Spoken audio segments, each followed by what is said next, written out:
मीरपुर नाम के शहर में तेजस अपनी पत्नी नीरू के साथ रहता था। पति पत्नी दोनों ही नौकरी करते थे। एक दिन तेजस गांव अपनी माँ के पास फोन करता है। हेलो, प्रणाम माँ। जीते रहो माँ, तुम दादी बनने वाली हो हैं? अरे वाह, ठीक है बेटा, मैं कल ही आती हूँ। जब माँ जी शहर पहुंची तो बेटी बहू ने बहुत अच्छे से स्वागत किया। लीजिए माँ जी, चाय। अरे गर्मा गर्म पकोड़े ले आओ माँ के लिए।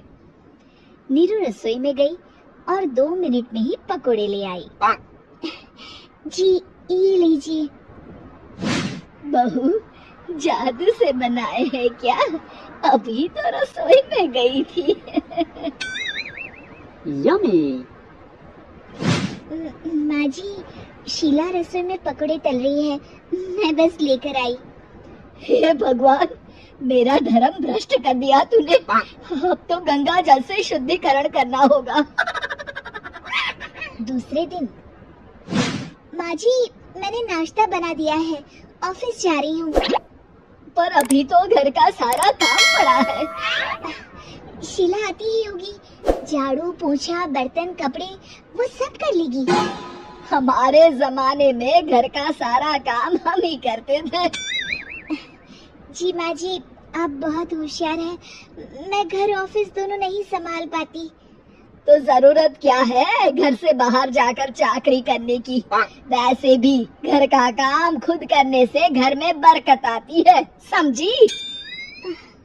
पर माँ जी, पर वर कुछ नहीं, इस महीने की पगार मिले फिर ऑफिस बंद है। हाँ। रात को नीरू तेजस से कहती है, सुनिए जी, माँ जी बोल रही थी कि मैं नौकरी छोड़ दूं। वैसे ठीक ही तो है, अभी तुम्हें आराम की जरूरत है। फिर भी आराम कहाँ, शीला को छुड़ाने के लिए बोल रही थी। तो अब 24 घंटे में इतना काम तो कर ही सकती हो। पर जॉब पसंद है मुझे, घर पर मन नहीं लगेगा।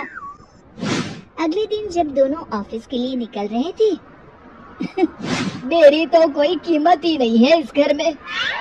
माँ जी, आजकल महंगाई बहुत है, रहन सहन भी बदल गया है, दोनों नौकरी करते हैं तभी ठीक रहता है।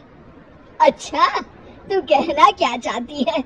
मेरा बेटा तुझे बिठा के खिला नहीं सकता? तू ही इस घर का खर्च चला रही है, हैं?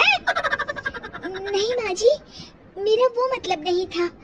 मतलब खूब समझती हूँ, ये बाल धूप में सफेद नहीं किए मैंने। हाँ।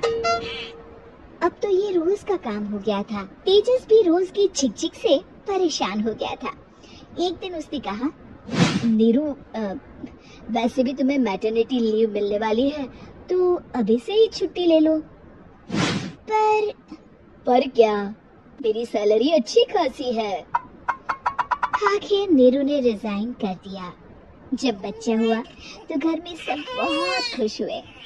कुछ दिनों बाद तेजस फाइल देख रहा था। क्या हुआ तेजस, कुछ परेशान लग रहे हो? हाँ, वो हमारी जितनी सेविंग्स थी वो तो हॉस्पिटल में और छठी के फंक्शन में खत्म हो गई है नीरू।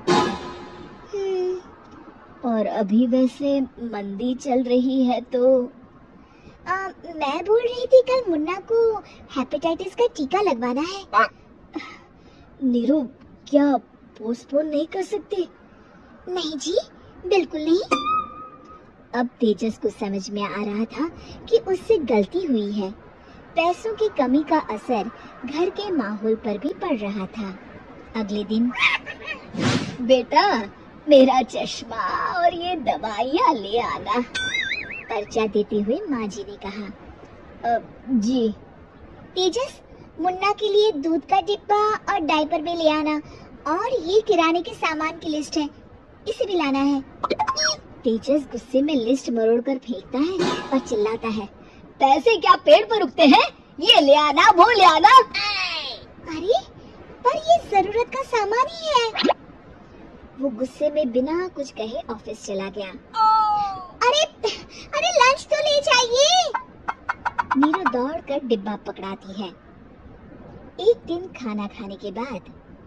नीरू, अब तो मुन्ना कुछ बड़ा हो गया, तो अब तुम वापस ज्वाइन कर लो ना जॉब। पर इस रिसेशन में जॉब मिलना बहुत मुश्किल है। ट्राई तो करो।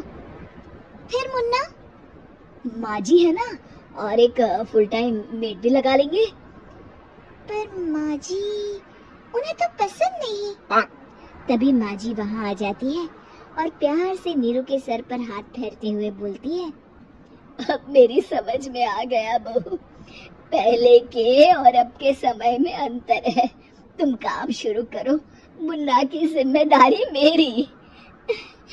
मेरी प्यारी माँ जी, ये कहकर नीरू उनके गले लग गई। शिक्षा, परिवर्तन संसार का नियम है, हमें भी समय के साथ चलना चाहिए। उम्मीद है कि आपको हमारी ये कहानी पसंद आई होगी। कृपया हमारे चैनल को सब्सक्राइब करें और सभी अपडेट्स के लिए बेल आइकन जरूर क्लिक करें। और हाँ, वीडियो लाइक और शेयर करना मत भूलिएगा। Bye bye.